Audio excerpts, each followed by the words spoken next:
So in preparing to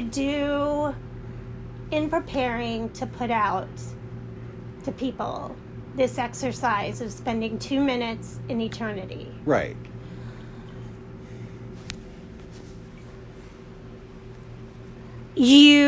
Obviously the exercise itself is 2 minutes, and we'll talk about that. But when we go to have a daily practice, talk to me about the instructions we give to people beforehand and afterhand. So imagine you're teaching someone who's never done this exercise before. Right. What I want you to do is, amidst this, they're going to do the exercise for the first time. No. So you give more instruction to people who are already doing this than someone's going to do it for the first time. Okay. The whole idea of someone doing it for the first time, you don't want to load them up. You don't want them thinking too much. And most of the stuff is for, how to do it regularly, if you get stuck, or how to validate what you're getting. So for someone's the person first time, what would you say? Well, you want to be in a still and quiet place. Yes. Right? So you not only are you not going to be interrupted for the time it takes to do this, at least the 2 minutes, but, like whatever time it finds, still yourself. And then you set the intention to do the 2-minute exercise, right? So you want 15 minutes, not just of not being disrupted, but not being concerned about being disrupted. Okay. Right. You could be on the subway, with a bunch of people who don't care what you're doing. That's fine, right? Or you could be in your room, but if you're concerned that someone's going to come and bother you, whatever. So 15 minutes is a good. 15. It's probably It's okay. In the long run, it should be a large enough window to intend to do it, to go to do it, Okay. and if you're going to, So the idea is you're going to spend 2 minutes in eternity, i.e. you're going to spend 2 minutes with God as he is in eternity, right? Not as we want him to be, not as even as we need him to be, not as our life kind of stresses him to be, but as he is in eternity. Say more about that, because in a conversation we were just having a couple minutes ago, I really loved what you said. So I'm not asking you to linguistically say the exact same thing, obviously, but say more about when you say 2 minutes in eternity and God outside of our need and our want. We want to connect with God as he is, not as we conceive of him, not as the world conceives of him, not as we limit him, not as we, have desires and wants from him, but as he is. Right? So, we want to get to know God as he is. It's like you're going on a date with someone you don't know.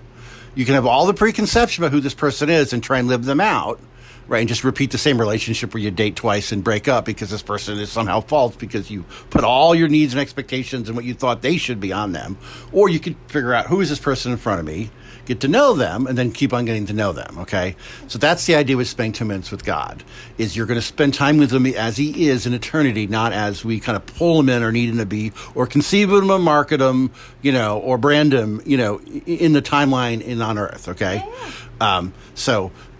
That's the idea. You connect with him as he is in eternity, and that's the beginning of a relationship with God, and that's the continuation of a relationship with God. It's what Moses wanted when he wanted to see him so he would know him forever. It's the purpose of what we're going to be spending all time in eternity doing, is getting to know God better. Yeah. But it's also what we need here, is we need to connect with the divine in eternity as it is. It doesn't take 2 minutes. It'll happen in an instant. But the reason it's 2 minutes is, number one, 2 minutes in eternity occurred to me as a trendy marketing phrase. I was like, but also is, if you're going to spend more than 2 minutes, you're going to think it's something you need to work on. Say, I'm going to go spend an hour praying. Well, that's a lot of effort. I'm going to spend an hour praying. I'm going to pray. So I'm going to pray for 2 minutes. There's no I spent 2 minutes praying. It's like, you're not saying that like I did something. The whole point isn't for you to do something. It's to come to the present moment and experience and connect with God as he is in eternity. Because it's not something you're doing. It's really, you're not doing anything else. You're just connecting with him. And, eternity's pouring into you in that instant. It's doing all the work. So practically, someone has set aside 15 minutes for this, where they're not going to be interrupted. 15 minutes, you can go into your office, you can go outside and sit in a chair, you can walk into your bedroom and close the door, you can go to the bathroom. And then what do they do? Well, no, first, I'm saying in 15 minutes, it's enough time to actually go to where you're going to do it, unless you're commuting across town. You can walk over to where you're going to do it, right? You're going to sit still, right? And your goal is to be in the present moment, and from being in the present moment, connect with God as he is in eternity. And then notice the thoughts, the experience, and sensations you get while you're doing that. Okay. 2 minutes, because like you can experience a lot of eternity in 2 minutes, right? And for more than you can in an hour, actually, because for eternity, that like any amount of time is an instant anyway. So the key is you have to be in the present moment, right? Don't be thinking about what you have to do tomorrow. Still yourself. Don't be thinking about what comes next, right? Don't think, don't worry about things in the past, right? You set aside all your needs and worries, and he knows all about them. So that's not the issue. The issue is to be in the present moment, right? And intend to connect with God as the eternity, and you could issue a simple prayer like, God, show me who you are, or let me connect with you as eternity. Okay. Or, God, I'm here to connect with you. I'm here for 2 minutes to connect with you as you're on eternity. Now, if it's daunting, and if you think you're going to spend an hour anyway, you can set a timer on your phone for 2 minutes, okay? But, some people, that's too much pressure. Like an egg timer, the ticking, and I think that's distracting. So like a silent timer on the phone or a sand timer is fine. But the whole notion is don't spend more than 2 minutes. Now, when you do it, you still yourself. Closing your eyes might work unless you see lots of stuff with your eyes open, but for most people, close your eyes. You want to pay attention to your breath at first, right? Because the easiest way for your subconscious and your conscious to connect is to pay attention to your breath. Because both your conscious mind and your subconscious mind control your breathing. Usually it's your subconscious, often it's your autonomic system, or your body, and often it's your mind. So as you pay attention to your breathing, you tend to be in the moment, right? You tend to not notice your breathing when you're thinking about the past or the future, but you tend to notice your breathing when you're in the moment. So you pay attention to your breathing, it's like God, and just open yourself up to eternity, up to God, and just pay attention to whatever you get. Now, and when you say, quote unquote, whatever you get, yeah. You and I know what we're talking about. People, we know what you're talking about. But you're talking about like a picture, a sensation in your body, maybe hearing a word or seeing something. Say a little bit more about what you get, quote unquote. All right. Well, okay. Now, for some of you, this is a stretch, okay? But when I say God, as he is in eternity, I mean a benevolent God, a good God. Now, I'm a Christian, okay? I remember having experience with God as a small child. I grew up in a Presbyterian church that taught the Bible like they were Baptists, right? So the good doctrine of the Presbyterians and the sound teaching of the Baptists as far as teaching the word and memorizing it. So I absolutely advocate, the Bible as a source and a reference for truth. But you don't have to even buy in that far. You don't even have to buy into, if you have a firm belief in a good God, right, you open yourself up to this God who's good. Now, he's infinite and he's all-powerful, but you may not believe he's all-powerful and all-infinite. You just know that I think there might be a God. I think he might be good. So I want to connect with him as he is so that I might know those other things as he is in eternity. So you're opening yourself to receive the good, good connection with a good God, okay? And so, so you want to pay attention to your senses, your sight, your hearing, your smelling, your taste, and your touch, and your emotions, how you're feeling internally, okay? And you want to essentially open yourselves up to the spiritual equivalent, what you get in your mind's eye or in your mind senses. What would that mean? Well, you might do this, you might feel physically heat in your hands. Actually, I'm feeling heat in my hands as I'm talking about this. I feel heat in my right hands when I'm talking about this. Now, if I touch someone, maybe there's more blood in my hand right now, so they would feel it. Maybe they wouldn't. So, but I feel physical sense of heat in my right hand, right? Heat being a good thing, in a universe without heat, you freeze to death. Okay, so heat being good, it's energy, right? I might feel like there's warmth and not feel physically warm. And so feeling physically warm is paying attention to my physical sense of touch, right? Feeling that there's warmth around me, even though I don't feel warm necessarily, is essentially the internal sense, right? The spiritual sense of touch. Okay, so that's true for taste, touch, smell, and sight, and hearing. And so we're paying attention to the goodness from a good God who exists as in eternity, not as we conceive of him, not as we limit him, not even as we've been told who he is, but essentially as a good God who's bigger than anything we can conceive of. So we pay attention to whatever we get, and so you'll get a thought in your mind. You might think of a butterfly, you might hear butterfly, you might be drawn to the notion of a butterfly, you might think you see a butterfly, you might physically see a butterfly that's not really there. There may be a butterfly floating past the window that you physically see, right? You want to pay attention to all of those levels, okay? The most likely thing that's going to be happening during this 2 minutes, if you think you're getting nothing, is you're ignoring the things you're getting because you think you're supposed to be getting something different, okay? That's the most likely thing that people do.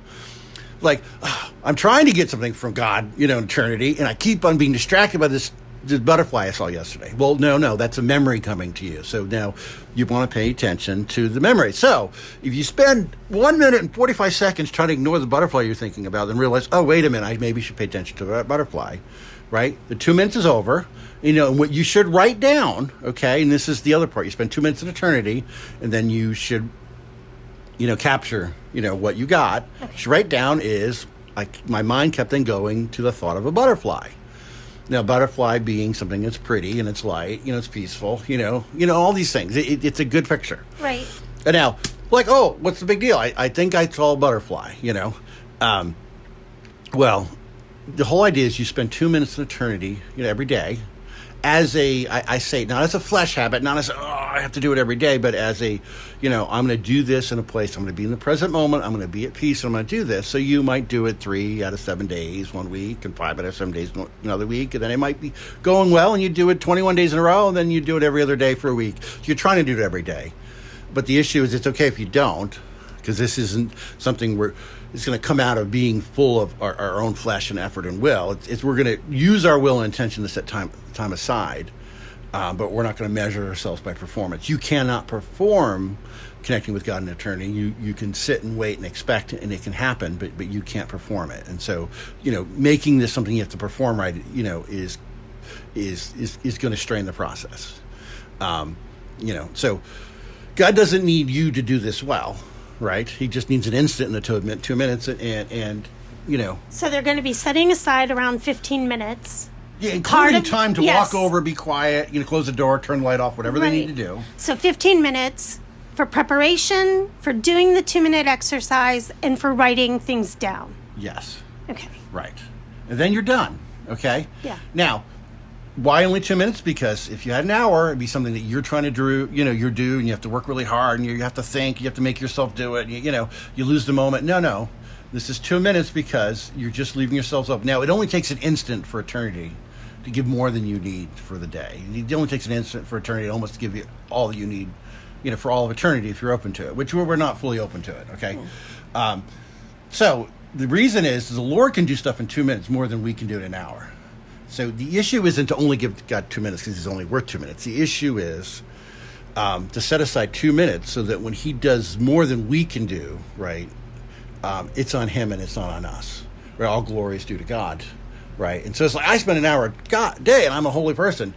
Well, you may spend an hour praying outside. I'm not saying you shouldn't. There's the work of intercession, all sorts of things you can do and pray. But this exercise will often transform your life. And it's not because you're spending a lot of effort, a lot of time on it. It's because God is the one who transforms, right? Experiencing eternity invades our present moment with eternity. And then we walk around with that. So people who do this may think they're getting nothing, write down, I did it, but also I felt a sense of peace. And, a week later, they're like, they might feel a sense of peace and hear God, say, hey, I want you to know I love you, and, I think you're beautiful, or, well, you might, all sorts of things might start. You might be seeing stuff, hearing stuff, getting scripture. You might keep on feeling peace. Well, if you feel peace every day for a year, that's transformative, okay? And in fact, it'll get bigger and it'll get more. It'll tend to happen quicker and quicker. You go, the first time you spend 2 minutes in eternity, you spend an hour and 45 seconds thinking you're not getting anything, or trying to ignore the butterfly that you think you're thinking about, or ignore the peace that you're feeling, because you're trying to, see or hear or taste something different because you think it's supposed to be different than what you're getting. And then, boom, all right, I'll stop ignoring it. I'll write down what I got. You're like, that really was God. Sometimes later, it'll come more instantly. So the issue is not to expand the time. The time always stays 2 minutes for the exercise. Yeah. Essentially, yes, right. It's but what you get, you might see a bunch of stuff, you might get notions, you might get, what Scripture talks about, the still, quiet voice. God whispering so quietly, we have to still ourselves to hear it, and that's mainly what we're looking for. when Elijah confronted the prophets of Baal, right, and the priests of Ashtoreth, right, and God showed up and he consumed fire and water and all sorts of stuff, and he suppressed the priests and the priestesses, and they were all slain, and Elijah was burnt out and exhausted, and he was whatever, and afraid and insecure. God sent him into the wilderness, and he ended up in this cave where the fire and wind and the earth moved, and the Lord wasn't in any of it. But the Lord was in a still, quiet voice. Now, he could have been in the wind, and he could have been in the fire, and he could have been in the earth, and he often is. But the Lord came to Elijah in a still, quiet voice because he'd been burnt out by public deeds, and he needed a personal moment with the Lord where you become so still, and you have to pay attention because the Lord's going to whisper even stiller than you are. So you have to listen to it. This is what we're trying to cultivate: receiving the still, quiet voice of eternity, as God speaking to us. I say from eternity because we're not looking for what the world says or needs God to be. We're looking, to connect him as he is.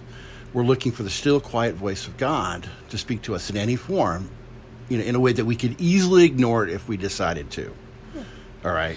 So we're going to be creating some videos around this, like a 15-minute daily type thing that you can use to walk yourself through. And then Jim and I are talking about one time weekly for those of you that are doing the exercise to come together and to talk about what you're getting, what questions you might have, and just to support one another in this journey.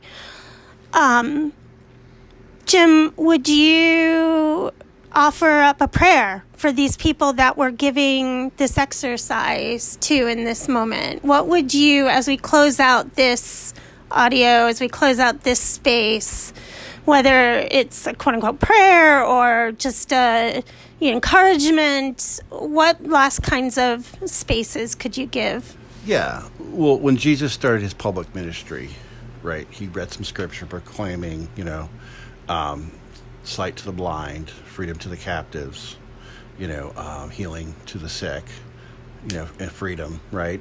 And the year of the favor of the Lord. So when we do this 2-minute exercise, we're becoming still, we're expecting God to open up to our eyes where we're blind and our ears where we're dumb, right? Our skin when we're numb from whatever the leprosy of living material life, not connected to the Spirit, and to know the favor of the Lord, right, in an instant. So, Lord, I just pray that as people go to spend 2 minutes with you as you are, Lord, in heaven and eternity, Lord, even when eternity and heaven are manifest right in front of us, even when you walk the earth and you bring heaven and eternity with you and proclaim that, hey, heaven is at hand, eternity is right here, I'm with you. I just pray in a moment that we'd feel the year of the Lord's favor, the moment of the Lord's favor, the moment of sight, the moment of hearing, the moment of the healing of the senses of our skin and our spiritual senses, the breaking of the shackles of the flesh and the soul, so the Spirit might just shine through and we could have enough hope, and just expectation of your love, Lord, that we would still ourselves enough to hear you whispering to us, because a whisper is intimate, Lord. You shout to get the attention of the crowd. You whisper to get the attention of your beloved, Lord. I pray that we would be your beloved and we would hear your whisper. I just pray that in Jesus Christ's name. Amen. Amen.